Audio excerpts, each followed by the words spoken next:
My parents funded my sister's college, but ignored me when I won a $100,000 scholarship. Reddit Storytime. Welcome to Silent Wars. Today's Reddit Storytime takes you through an emotional journey of self-discovery, family rejection, and ultimate empowerment. In this story, our protagonist breaks free from the constant expectations of their family and learns what it truly means to choose themselves. If you enjoy these Reddit Storytime tales, don't forget to hit that like button and subscribe to Silent Wars for more heart-touching stories every week. My name is Ava Miller, and my story begins in a small town in Oregon on a sunny, crisp spring morning. The birds were chirping outside the hospital window, and the sky had that soft blue hue that only spring can bring. I was born first, but only by 4 minutes. A seemingly insignificant gap, yet it became the defining factor of how my family treated me my entire life. Those 4 minutes meant everything to them, but to me, they meant nothing except that they marked the moment when I became invisible. When people hear the word twins, they tend to assume the two siblings are essentially the same, or at least treated the same. But in our case, that couldn't be farther from the truth. My twin sister, Emma, was the golden child, the one everyone doted on, the one who received all the love, the attention, and the validation. My parents' eyes would light up every time she entered the room, and for a long time, I convinced myself that it didn't bother me. After all, I was strong enough to handle it. Or at least, that's what I kept telling myself. I didn't need to be the center of attention. But the truth was, I did need it. I needed to be seen. And as time passed, it became more and more evident that no matter what I did, no matter how hard I tried, Emma would always be the one who shined. She would receive the sparkly toys, the new clothes, and the best gifts. I would receive the leftovers. Her birthday parties were elaborate and filled with her friends, while I sat quietly in the background, always happy to watch, but never invited to be part of the spotlight. I remember one particular Christmas morning when Emma received a brand new dollhouse, a massive 3-story mansion with working lights and intricate details. I, on the other hand, got a notebook and a pen. "You're a writer at heart," my mom had said. I smiled and thanked her, but I couldn't shake the feeling that I had been forgotten. Emma's gift was a showstopper. Mine was an afterthought. I sat there that morning, hugging the notebook close, not because I loved it, but because it was the only thing I had. It was the only thing that made me feel like I wasn't entirely invisible. As the years went by, I tried to shrug off the feeling of being ignored. I thought maybe it was just part of growing up. But deep down, I could never escape the feeling that I wasn't as important as Emma. It was in the little things. The way my mom would call Emma her little angel, while I was just Ava, the quiet one. The way my dad would brag about Emma's accomplishments, while mine went unnoticed. And the way I was always treated as the strong one, the one who didn't need anything. But that was the problem. No one saw me as someone who needed anything, least of all love and attention. I stopped asking for help. I stopped showing when I was hurt, when I needed comfort. Instead, I learned to be quiet, to shrink myself into the background. The more I did this, the less I was noticed, and the more I felt like I didn't matter. My pain became invisible, just like me. And for a long time, I accepted it. I convinced myself that if I was strong enough, if I just kept my head down and did what was expected of me, eventually, I would be worthy of their love. But that was a lie I had told myself, a lie that I couldn't escape. I remember when I was 6 years old, I fell off the backyard slide. It wasn't a big deal, just a scrape on my knee, but the way my mom reacted made it seem like the world was ending. She rushed out to me, scooping me up in her arms, crying as if I had been seriously injured. I felt the warmth of her attention, but I also felt the sting of the difference between me and Emma. A week earlier, Emma had fallen off the backyard slide too, but it wasn't the same. It was a minor fall, but when my mom rushed to her, I could see how much she cherished her. She held her close, sobbing, repeating how much she loved her. And then, there was me. I climbed the tallest apple tree in our yard and fell. The dirt on my face and the bleeding knees didn't even faze my dad. He just looked out the window and calmly told me, "You'll be fine, Ava. Let her learn how to get through it. No hugs, no concern. Just a Band-Aid and a go wash up." I didn't know what I had to do to get the same love and attention as Emma, but I realized that maybe, just maybe, I wasn't supposed to. There were moments when I thought things might change. I thought that if I just kept being the strong, quiet one, they would eventually notice. But I was wrong. The truth became clearer with each passing year. No matter what I did, no matter how much I accomplished, I would always be in Emma's shadow. I would always be the one who didn't get the same recognition, the same care, the same love. And then one day, as I sat in my room, alone, I realized something that changed everything. I didn't have to keep trying to prove my worth to them. I didn't need their approval to know that I was enough. I had spent so many years trying to gain their love, their attention, only to realize that they would never give it to me, not in the way I needed it. So, I made a choice. I chose myself. I started living for me, not for them. I stopped shrinking into the background, stopped waiting for someone to finally see me. I stopped letting their favoritism define my worth. I was no longer the afterthought. I was Ava Miller, and I was going to make sure the world saw me for who I truly was, not Emma's sister, but me. And that was the beginning of everything. Growing up, I had always felt like I was just a background character in the story of my family. My twin sister Emma was the star. It wasn't that she was inherently better than me, no. It was just that she was the one who could do no wrong in our parents' eyes. Emma was the one who got all the attention, the gifts, the praise. I, on the other hand, was the one who quietly sat on the sidelines, hoping one day someone would notice me too. But one day, when I was a teenager, everything changed. It was my birthday, and I had been waiting for something, anything, to make me feel seen. I had already learned not to expect much. In the years prior, I had gotten used to the way things worked. Emma would get the grand celebration, and I would get the leftover scraps. But that year, it was different. I had convinced myself that maybe, just maybe, things would be different. But they weren't. Emma had been showered with extravagant attention, as usual. She had a giant birthday cake, decorated with her favorite colors and personalized with an elegant message. The house was filled with guests, gifts, laughter, and cheers. It was everything that my childhood birthday celebrations never were. My parents had thrown her a party that made her feel like a queen, and I watched from the sidelines, feeling as invisible as ever. When my turn came around, there was no grand celebration, no decorations, no big cake, no friends over. Just a small store-bought cupcake with a plain white frosting swirl and a card that said, "Maybe next year." That was it. No special message, no thoughtful gesture, just a cupcake that tasted as stale as the feelings I had buried for years. I remember that moment like it was yesterday. I felt the air leave my lungs as I looked at the card. For a long time, I had tried to convince myself that I was overreacting, that it wasn't a big deal.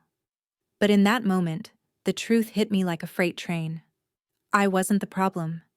It wasn't that I wasn't good enough. It wasn't that I was too sensitive. The problem was that my family didn't care enough to see me for who I truly was. I went to my room that night, locked the door, and sat on my bed, staring at the flickering lights on the Christmas tree. The same lights that should have brought warmth and joy now felt like a painful reminder of my own neglect. My family had been celebrating Emma's existence, her brilliance, her beauty, her everything, while I was left alone with a card that could barely be bothered to write anything more than, maybe next year. It was in that moment of silence, surrounded by the emptiness of my room, that something inside me shifted. I realized that no matter how hard I tried, no matter how much I achieved, no matter how quiet and obedient I was, it was never going to be enough. They would never see me as anything more than the second daughter, the one who didn't need attention. Emma would always be their shining star, and I would always be the shadow cast by her brilliance. But that night, I decided that I didn't want to live in her shadow anymore. For the first time, I stopped trying to win their approval. I stopped trying to be good enough for them. I realized that I had been chasing after a validation that wasn't coming. I had spent my whole life bending over backward, doing everything right, hoping that someday they would finally notice me. But I knew now that that was never going to happen. The validation I so desperately craved wasn't going to come from them, it had to come from me. I made a decision that night. I was done waiting. I wasn't going to keep living for their approval, or their love that always seemed to fall short. I wasn't going to keep being the afterthought. Instead, I was going to do something that mattered for me. I wasn't going to sit around anymore, hoping for a change that would never come. I was going to stop waiting for them to see my worth and start proving it to myself. In the days that followed, I started taking control of my own life.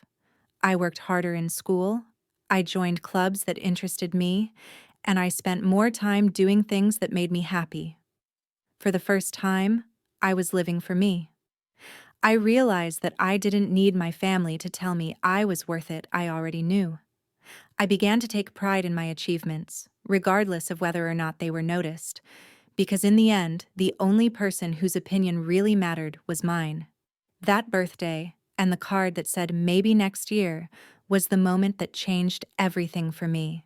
It was the day I stopped waiting for my family to acknowledge me and began acknowledging myself. It was the day I learned that my worth didn't depend on anyone else's validation. And though the journey ahead wasn't easy, I knew that from that day forward, I was going to live on my own terms. And so, I did. I kept going. I kept growing. And I stopped looking back. Because in that moment of pain, I had found my strength. And for the first time in my life, I was proud of who I was, not because anyone else noticed, but because I had finally learned to notice myself. And that was enough. The morning after that painful birthday, I did something that shocked even me.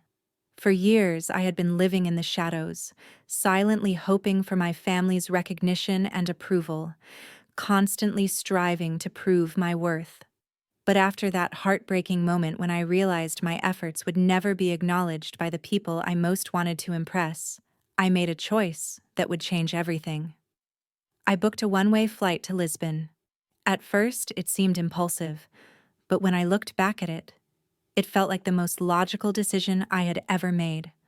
For the first time in my life, I was making a choice for me. It wasn't an escape from my problems. It was a courageous step towards rediscovery.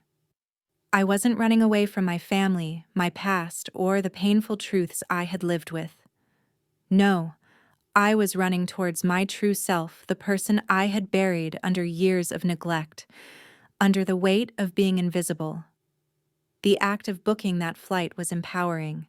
It felt like I had finally found the courage to break free from the invisible chains that had bound me for so long. I didn't tell anyone.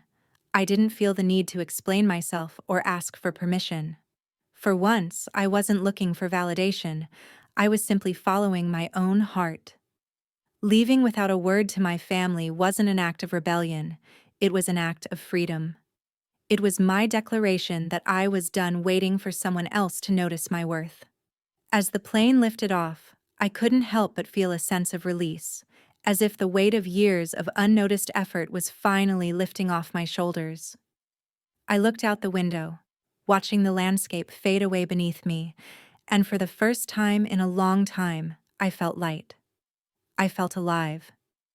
The years of seeking approval, of trying to prove my worth to others, had been exhausting. But in that moment, I was free from all of it. When I arrived in Lisbon, I was met with a sense of wonder I hadn't experienced in years. The city was bathed in sunlight, casting a warm glow over the terracotta rooftops. The air was fresh, crisp, and invigorating, like it was filling my lungs for the first time. I stood on the cobblestone streets, taking it all in.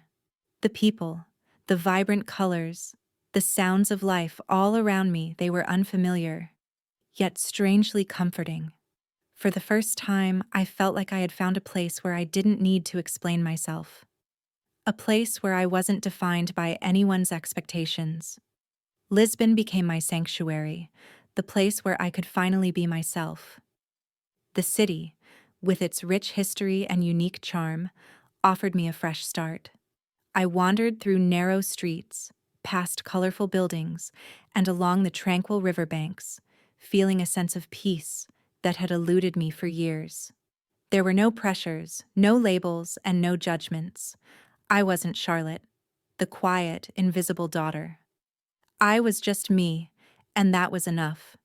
Every morning, I woke up to the golden sunshine pouring through my window, reminding me that I was no longer bound by the walls I had built around myself. I had left behind the expectations of my family, the comparisons with my sister, and the constant need to prove myself. In Lisbon, I was free to rediscover who I truly was. For the first time, I wasn't living in someone else's shadow. I was standing in my own light. The days that followed were filled with exploration. I didn't have any specific plans. I didn't need them. I wandered through the streets, discovering hidden cafes, browsing through quaint bookstores, and sitting by the river, letting the breeze wash over me. I soaked in the beauty of the city, but more importantly, I soaked in the beauty of myself. I was learning to appreciate the little things again, the sound of the church bells ringing in the distance, the taste of a fresh pastry, the feeling of the sun on my face. I realized how much I had been missing in my old life, how much of myself I had neglected. Lisbon wasn't just a place on the map, it was a reflection of what I was discovering within myself. I had spent so many years running on autopilot, trying to meet the expectations of others. But now, in this new city, I was learning to live for myself. I was learning to appreciate my own company, to trust my instincts, and to embrace my own strengths. For the first time, I wasn't waiting for anyone's approval. I wasn't waiting for someone to tell me I was worth something. I was telling myself that. And that, in itself, was a revelation. I knew this was only the beginning. Lisbon had given me a new perspective, a new lease on life. It was the place where I could finally breathe deeply and fully, where I could shed the weight of my past and step into a future I had never imagined. The journey wasn't easy, and I knew there would be challenges ahead. But I was ready. I had learned that I didn't need anyone else to validate my existence. I was enough on my own. And so, with the city stretching out before me, I felt a sense of purpose and excitement that I hadn't known in years. The future was mine to shape, and for the first time in my life, I wasn't afraid. I was excited for what came next. This wasn't just a journey to Lisbon, it was a journey to me. When I finally left for Lisbon, it felt like the world I had known was falling apart behind me. I didn't expect my family to understand. I knew they wouldn't. But even so, the weight of their frantic attempts to contact me, their desperate need for explanations, was suffocating. I had anticipated silence, but instead I was bombarded with messages, texts, calls, social media posts. Every avenue was used to reach me, all demanding answers I wasn't prepared to give. The urgency in their words only confirmed what I had known all along. They didn't get it. They never had.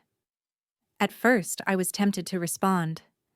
My mother's frantic texts pleading for clarity tugged at something deep inside me. She wanted to know why I had left without saying goodbye, why I had chosen to break away in such a drastic manner. The guilt trip was palpable, but I refused to get sucked into it. My sister Emma followed suit, adding her own passive-aggressive comments, accusing me of being dramatic. She, of course, was the one who had never been forced to fight for attention. She had always been the center of the family's focus, while I stood in the background, unseen and unheard. But now Emma was speaking to me as if I was the problem, as if my absence was an inconvenience to their carefully constructed world. But none of it moved me.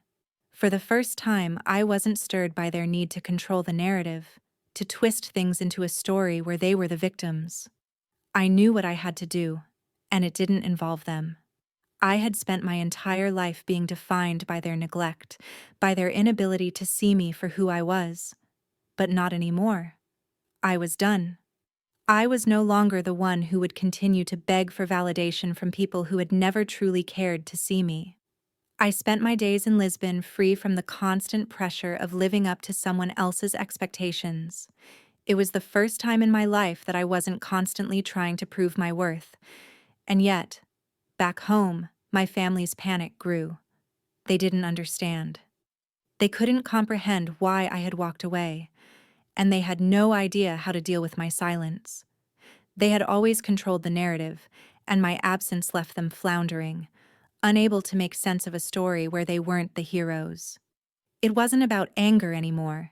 It wasn't about hurling accusations or pointing out past wrongs. It was simply about knowing who I was, and finally recognizing that I didn't need their approval to define my worth. I didn't need their constant validation, nor did I need to fit into the mold they had created for me. I had spent years shaping myself around their expectations, bending and twisting myself into someone who could never be truly seen. But now, I was letting go of that. I was finally shedding the skin they had forced me into and embracing the person I had always been beneath. The silence that followed their desperate messages was deafening, but it was also liberating. For once, I wasn't waiting for someone to reach out, to apologize, or to beg for forgiveness. I was done waiting for the love that would never come.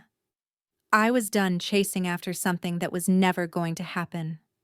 The empty chair at the table no longer mattered. The words they never said, the affection they never showed, none of it mattered anymore. What mattered now was that I had chosen myself. I had chosen to stop allowing my worth to be defined by people who had never made the effort to see me. I didn't respond to any of their messages. Not because I was angry, but because I had nothing left to say. For years, I had tried to fill the empty space between us with words, with actions, with everything I had.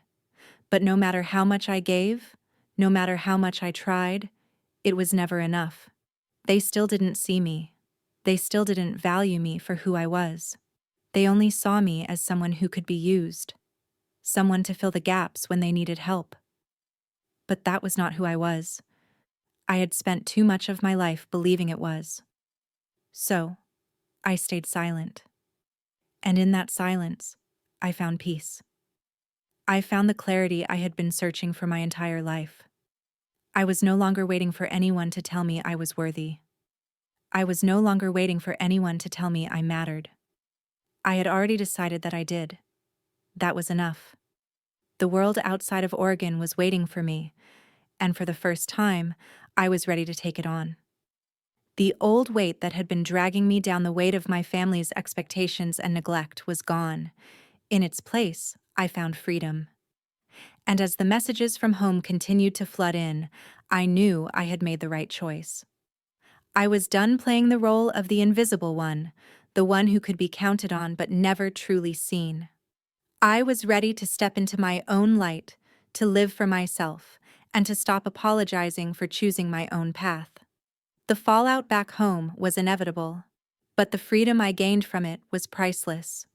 For the first time in my life, I wasn't bound by anyone's expectations. I was free to define myself. And nothing, no text, no call, no message could ever change that. Weeks had passed since I left everything behind in Oregon, and I had started to rebuild my life piece by piece in Lisbon. At first, it felt like a dream, a chance to finally escape the weight of my family's expectations and find freedom in my own skin. The days were filled with new experiences, and I was slowly discovering what it felt like to live for myself. I was creating new memories, chasing new passions, and embracing the quiet joy of doing things because I wanted to. Yet, despite the excitement of my new life, there was still something gnawing at me. A lingering doubt that maybe I had overreacted, that perhaps I was the one who had misjudged everything. Then, one day, I received a message from my cousin, someone I hadn't spoken to in years. His name was Greg, and we had grown up together. But after everything in my family, we lost touch. His message was simple, but it hit me like a wave, crashing over all the walls I had built in the past few weeks. "I always knew something was off with how they treated you," he wrote. "I'm sorry you had to deal with that."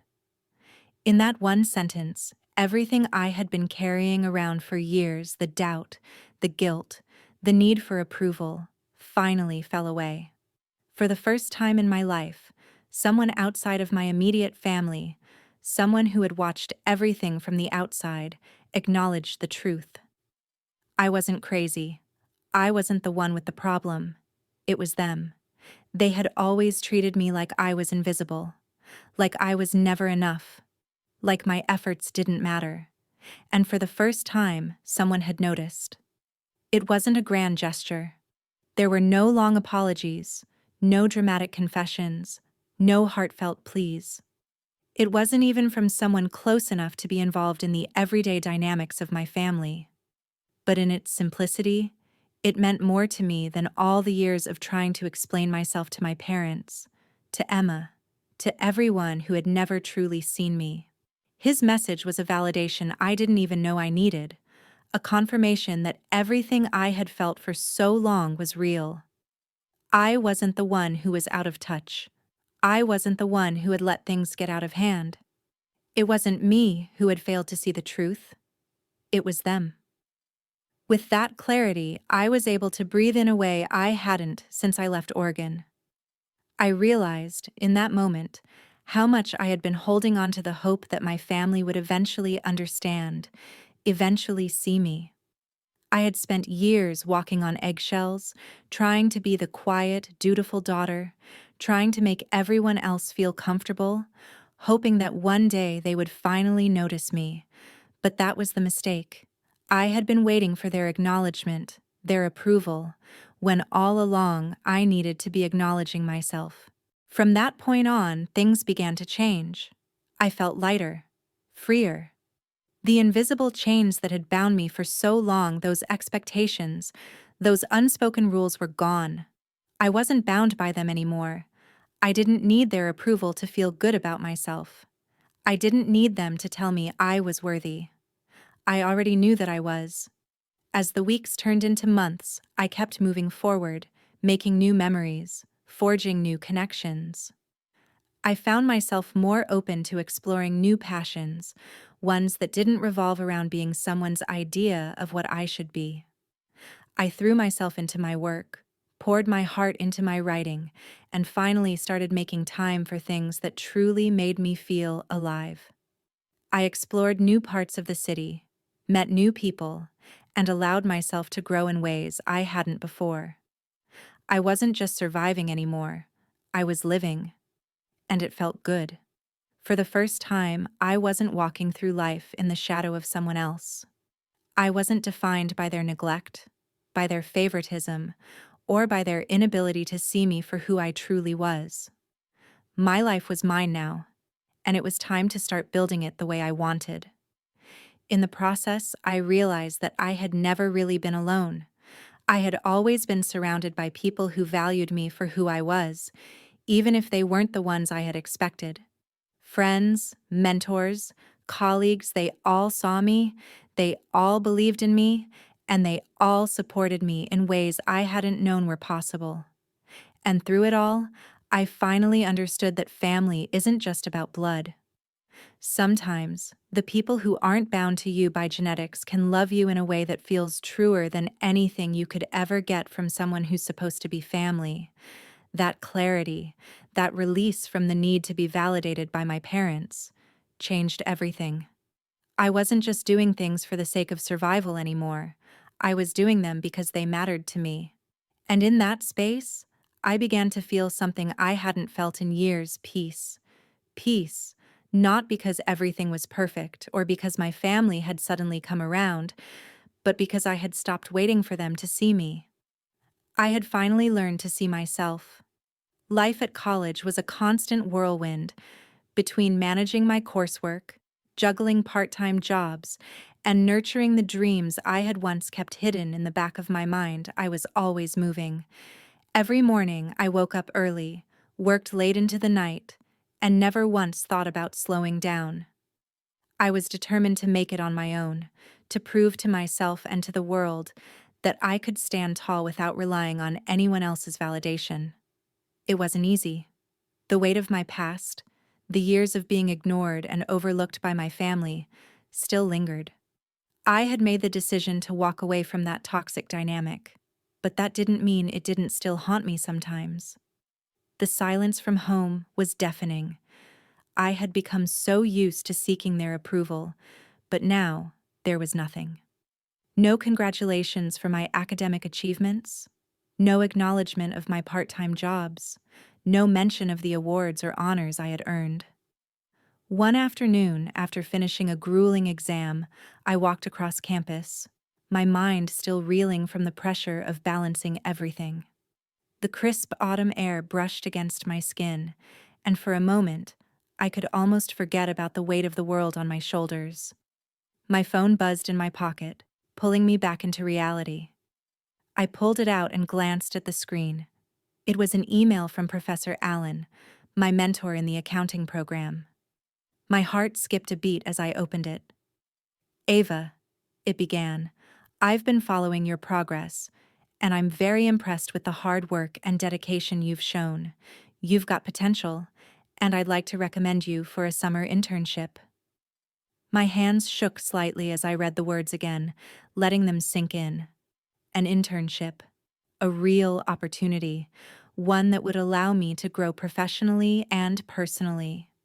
For a split second, it felt like everything I had been working toward was finally paying off. It was the kind of recognition I had longed for in my own home. The kind of acknowledgement I had never received from my family. For a moment, I allowed myself to feel proud, but as quickly as the excitement had bubbled up, it deflated. The familiar pang of disappointment followed. My family hadn't called, they hadn't texted. There were no words of encouragement or pride, nothing from the people who had been a part of my life for so long. It was the same silence that had haunted me for years, and it was louder than ever in that moment. The empty space in my college dorm felt colder than usual. It was a stark contrast to the warmth of the opportunity that lay before me. Here I was, on the brink of something incredible, and yet, I couldn't shake the feeling that I was still trying to fill the void left by my family's absence. For all the hard work, for all the late nights, for everything I had accomplished on my own, it still felt like it wasn't enough. I knew I had come far. I had already achieved so much more than I had ever expected of myself, but the truth remained. I still longed for the approval that would never come from them. The truth that I had been trying to ignore for so long was painfully clear now. I had been chasing their acknowledgement, not for the praise, but because I had been taught to believe it was the only way I could prove my worth. But as I sat there in my dorm room, staring at the email on my screen, something inside me shifted. Maybe it was the exhaustion finally catching up to me, or maybe it was the realization that I didn't need to keep waiting. I had already proven myself. I didn't need their approval to know I was capable. In that moment, the emptiness I had felt didn't feel quite so hollow. I allowed myself to accept the recognition that had been offered to me, not as a validation from my family, but as a sign that I had done it for myself. The internship wasn't just a foot in the door for my career, it was a symbol of how far I had come. It represented everything I had done for me, no one else. It was my success, not anyone else's. From that day on, I refused to look back. I stopped waiting for the phone call, stopped hoping for the text message that would never come. I didn't need them to see me for what I had accomplished. I already saw myself. I knew my worth. With each passing day, I immersed myself in the work I had set out to do. I continued to push forward in my classes, taking on new challenges and expanding my skill set. The internship became just one of many opportunities that would shape my future. But it wasn't just about the career, it was about proving to myself that I could succeed on my terms, in my own way. And when I finally received the call that I had been accepted for the internship, it wasn't just about the job. It was the moment I realized that I had built my life on my own. I wasn't waiting for anyone else to define me. I had already done that. In the end, the only validation I needed was the one I gave myself. And that was enough. I had spent so much of my life fighting for validation, searching for approval from the very people who should have been my unwavering support system.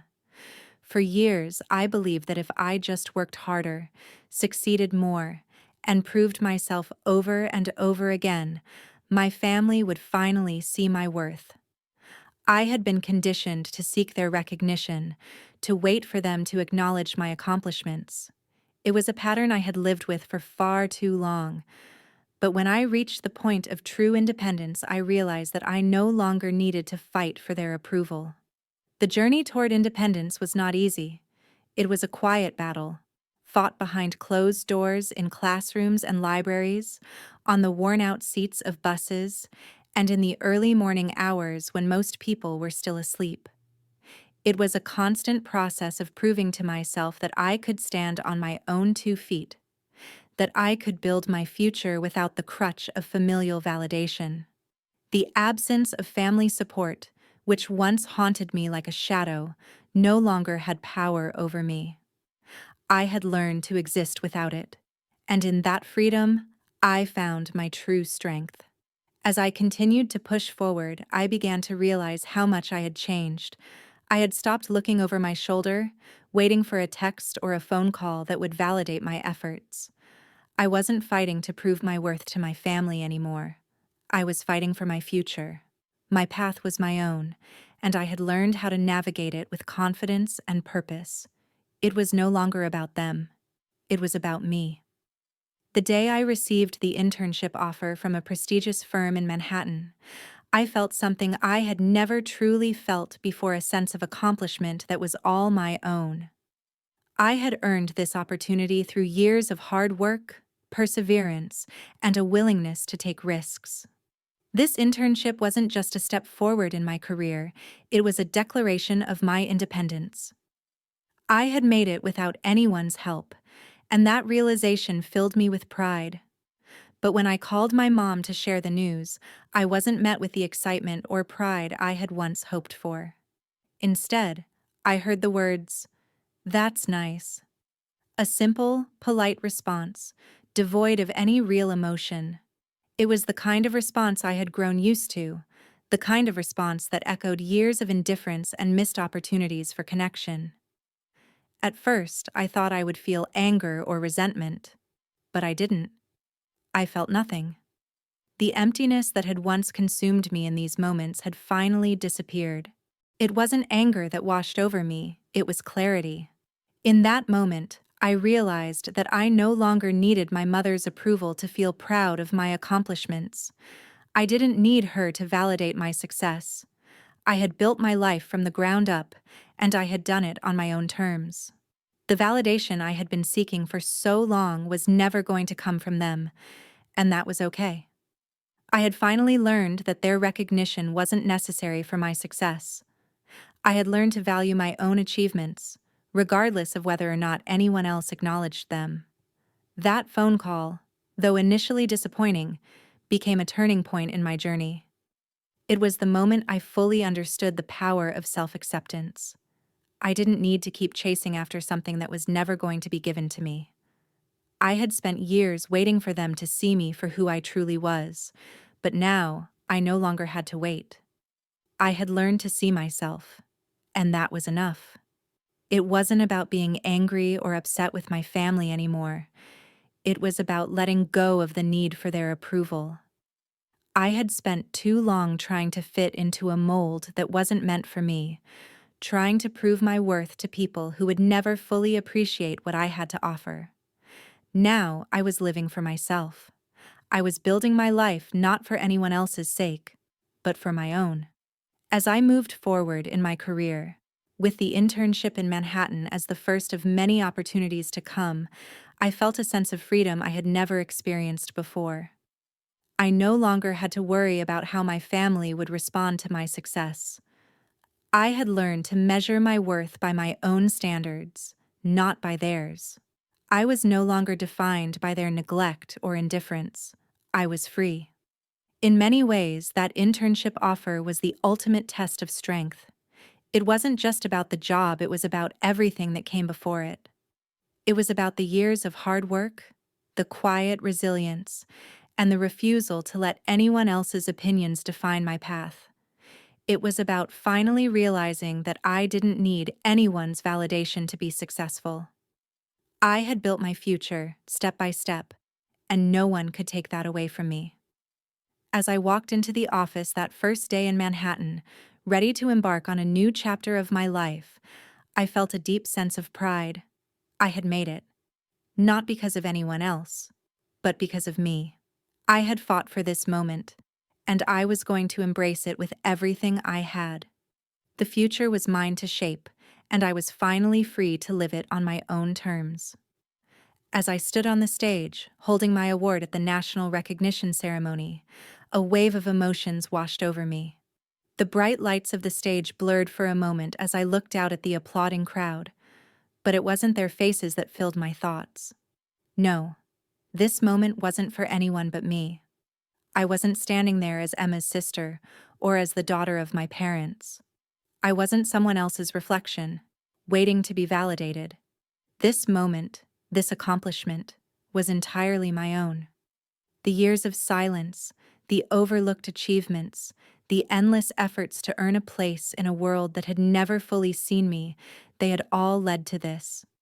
It was a surreal feeling, knowing that I had arrived at this moment without anyone else's help or approval. I had built my own path, walked it with purpose, and now I was being recognized for it. My heart swelled with pride as the applause rang through the hall, but more than the recognition, what stood out was the truth. I had done this for me, no one else. The years of being invisible, of being the quieter one, of living in the shadow of someone else's brilliance, had shaped me into someone resilient. I used to believe that if I just kept going, kept trying, my family would eventually see my worth. But as I stood there, with the award in my hand, I realized that I no longer needed that kind of validation. I had finally found my own worth, and it was enough. The applause that echoed in the hall was merely a reflection of the strength I had cultivated through all those silent years. When I returned to my apartment in New York that evening, I felt a sense of peace I had never known before. I sat by the window, a warm cup of tea in hand, and watched the bustling city lights twinkle in the distance. The world outside my window was constantly moving, people walking, cars honking, the hum of the subway below. But in that moment, I felt completely still. I had reached a point where I no longer needed to chase anything. I had everything I needed right there inside me. The quiet was no longer a burden. It was a comfort. As I sat there, the phone buzzed with a message. It was from Emma. Her message was simple, casual. "How are you doing? Just checking in." In that moment, I realized something that had never occurred to me before.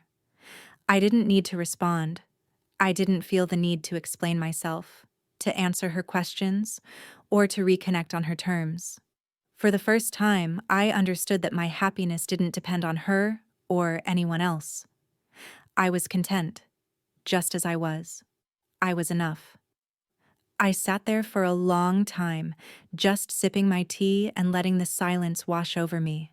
The message from Emma, like the applause at the ceremony, was a reminder that I didn't need to prove anything anymore.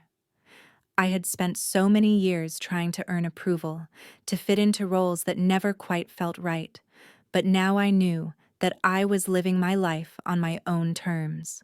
And that was all that mattered.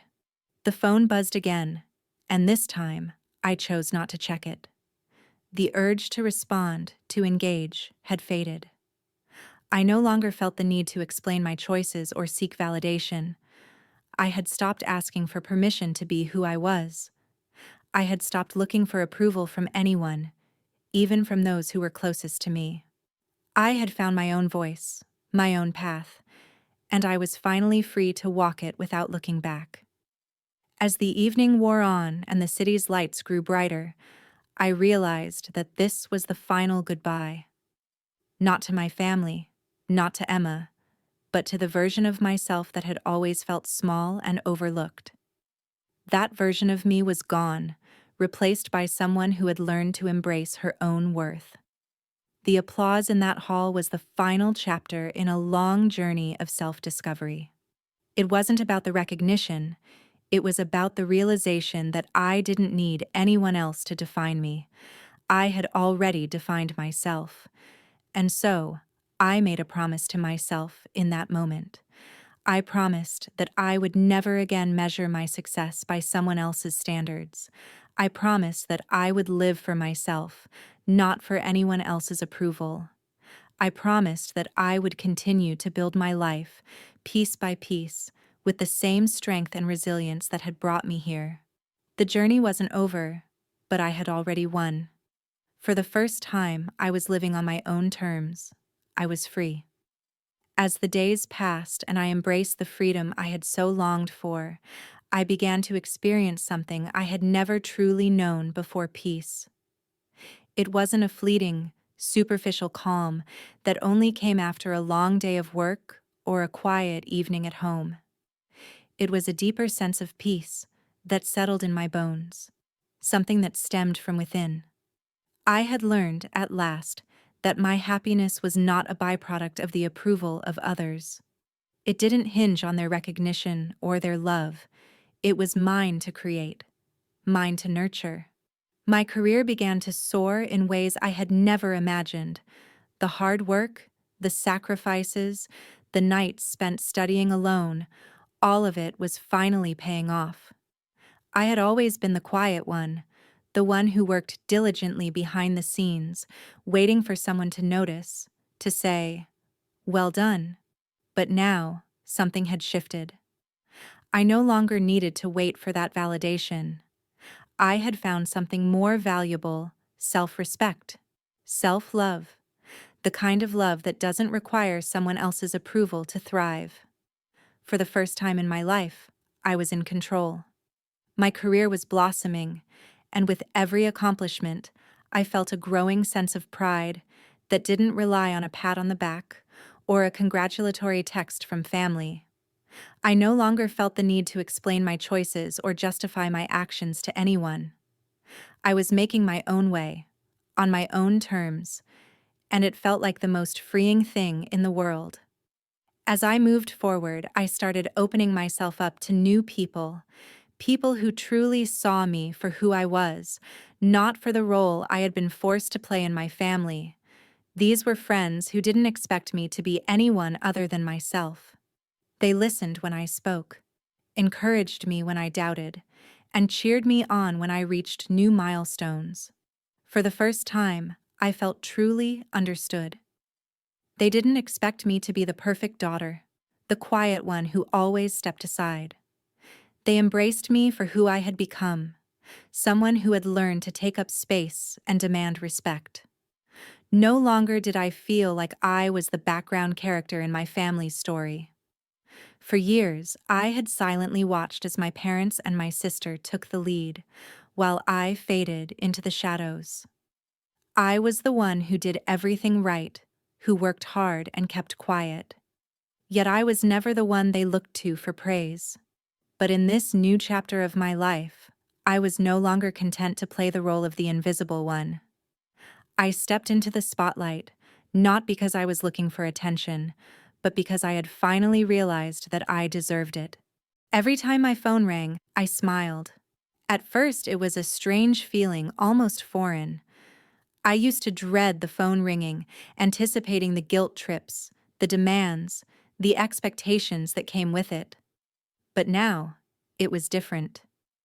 When I saw a name pop up on the screen, I no longer felt that knot in my stomach. I no longer wondered if I was about to be asked for a favor, or if someone was going to tell me how I had failed them. Now I smiled, because I knew that I was the one in control of how I responded. I had learned that I didn't have to answer to anyone, that my success didn't depend on someone else's expectations of me. I no longer waited for anyone to recognize my worth, because I had learned to recognize it myself. I had learned that validation wasn't something that came from the outside, it had to come from within. It had to be something I gave myself. And once I started doing that, everything shifted. No longer was I defined by the roles others had assigned to me. I was defined by the person I had become, the person who had worked tirelessly, struggled through doubts, and emerged stronger and more resilient than ever before. The peace I felt was quiet, but it was profound. I no longer spent my days looking over my shoulder, wondering if I was making the right decisions. I no longer spent sleepless nights agonizing over whether or not I was doing enough to earn someone's love or approval. I had learned to trust myself, to believe in my own abilities, and to walk confidently in the life I had built. For the first time, I could say without hesitation that I was happy. Not because of anything anyone else had done for me, but because I had learned to build my own happiness. I had learned that I was enough, exactly as I was. No more waiting for someone else to give me permission to be myself. No more trying to prove my worth to anyone who wasn't willing to see it. I had come into my own, and that was all I needed. And so, as I moved forward, I did so with peace in my heart. I no longer looked for validation from my family or anyone else. I knew my worth, and that was all that mattered. I smiled because I was free from the expectations, the guilt, and the need for anyone else's approval. I was free to live my life on my own terms, and that freedom was worth more than anything I had ever received before. Life is often shaped by the expectations and judgments of others, especially within families. For many of us, there comes a time when we must learn that our worth is not dependent on others' approval. The true lesson is understanding that we are enough as we are, not because of what we can do for others, but because of who we are. The journey to self-acceptance and peace is not always easy. It requires letting go of the need for validation from those who may not have seen our efforts or understood our worth. In learning to love and trust ourselves, we create a life that is not defined by the past or by others' expectations, but by our own choices and values. For those of us in our later years, it's important to remember that it's never too late to choose ourselves, to let go of old burdens, and to embrace the life we deserve. Every step towards self-respect and inner peace is a step towards a fulfilling and meaningful life. It's about knowing that, no matter where we've been, we are worthy of happiness and love not because of what we've done for others, but simply because we exist. Thank you for watching. We hope today's Reddit Storytime resonated with you and reminded you that sometimes the hardest battles lead to the most rewarding victories. If you enjoyed this video, please hit like and make sure to subscribe to Silent Wars so you never miss out on our latest content. See you in the next video.